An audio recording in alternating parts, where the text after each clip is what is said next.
Hello and welcome to another Nimble video tutorial. So it appears that my last video got some attention. I got a couple of likes and contacted about building social media websites.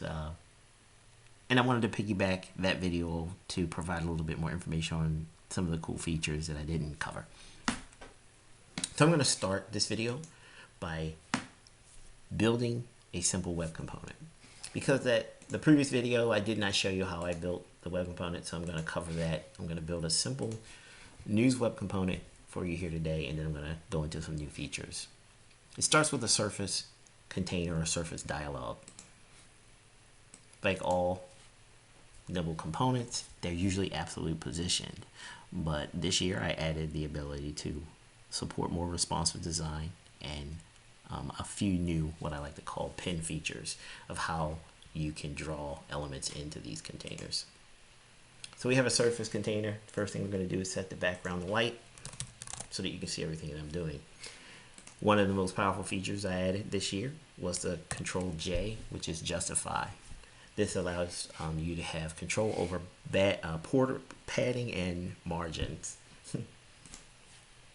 So in this surface dialog, we're going to put a 10 pixel padding around the entire element. That means any elements that I drop in this container will not reach within 10 pixels of the edge. On the toolbox, I've added a display mode cursor control. This allows me to control how the controls or elements are pushed into the container. For a news component, the only thing we need are two labels and a button. That's basically all we need for the news component.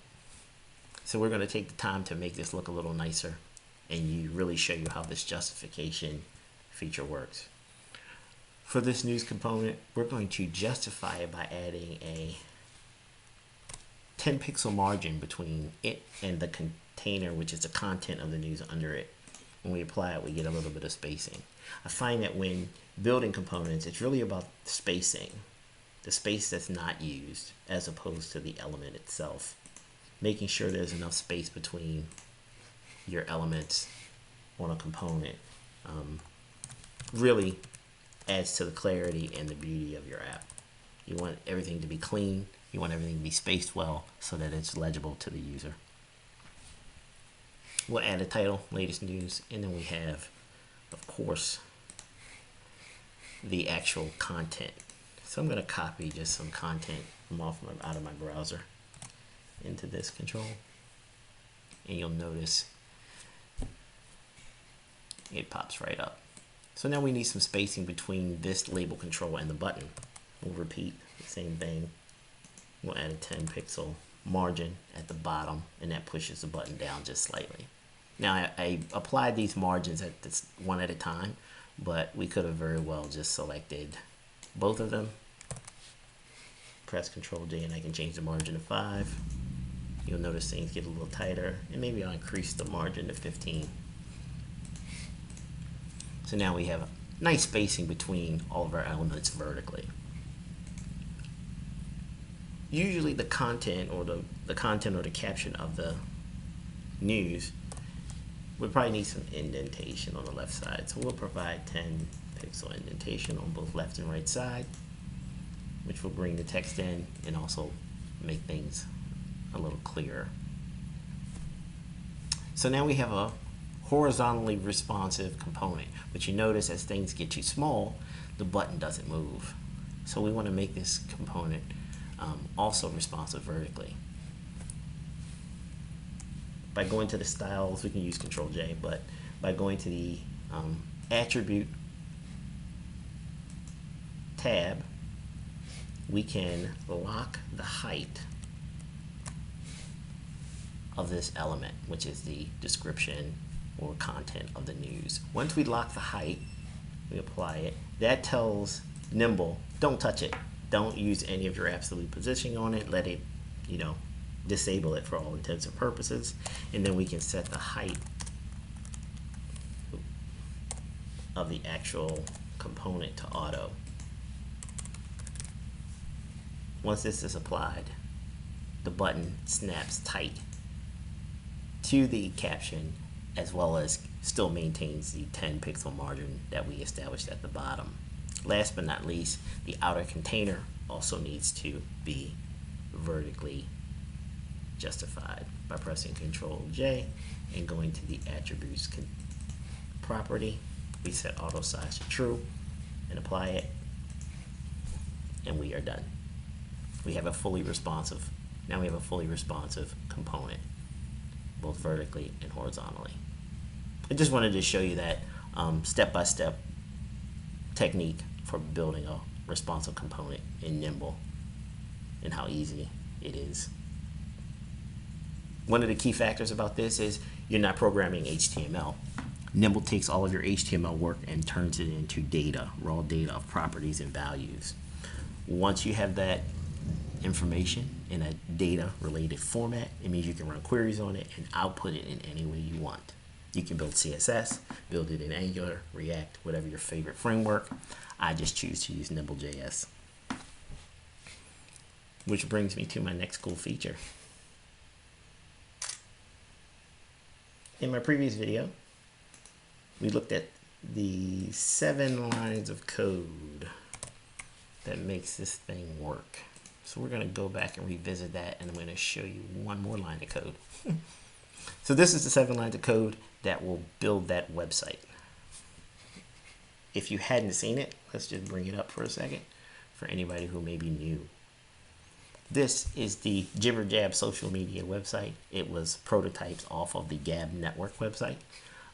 Each one of these components have been pre-built and now are being injected into the HTML. I attached an event to the header to add and show a banner just for fun. But now I've also added an event to the comment button. When you type in a comment and post a comment on any post, it will append the comment. So here on the send button, we apply the click. Once we decide to send the comment, it will now insert the comment element or component. Using the push method, whatever you typed will now be pushed into the comment real time. All with one line of code.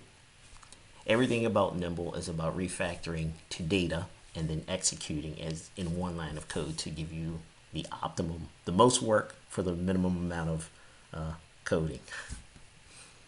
So we're going to build this project and take a look.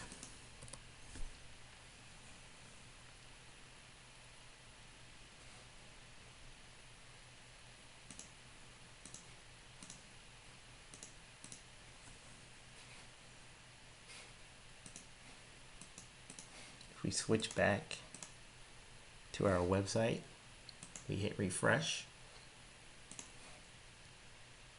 And for each one of these 10 comments, the send button will append your comment.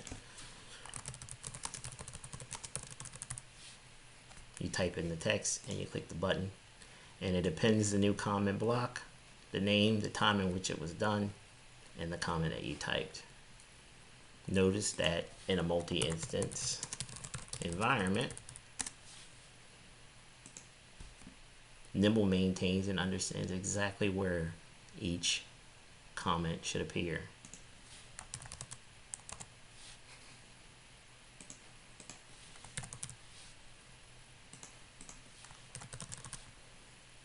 The push method makes sure that there is a data bind connection between any JSON data format to any view or container within Nimble. So in this case, we're generating the data, the JSON object based on our comment and the structure in the code, but all of these data elements could have been pulled, the data in JSON could have been pulled from a server or service as you pull in the comments on any social media website. You apply one push method and you have a fully dynamic and probably fully functioning social media website.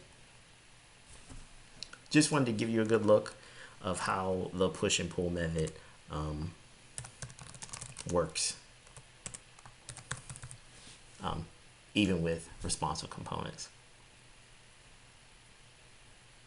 The Nimble solution. It's Saturday. I've got yard work to do. That's all I got, guys. Thank you for watching.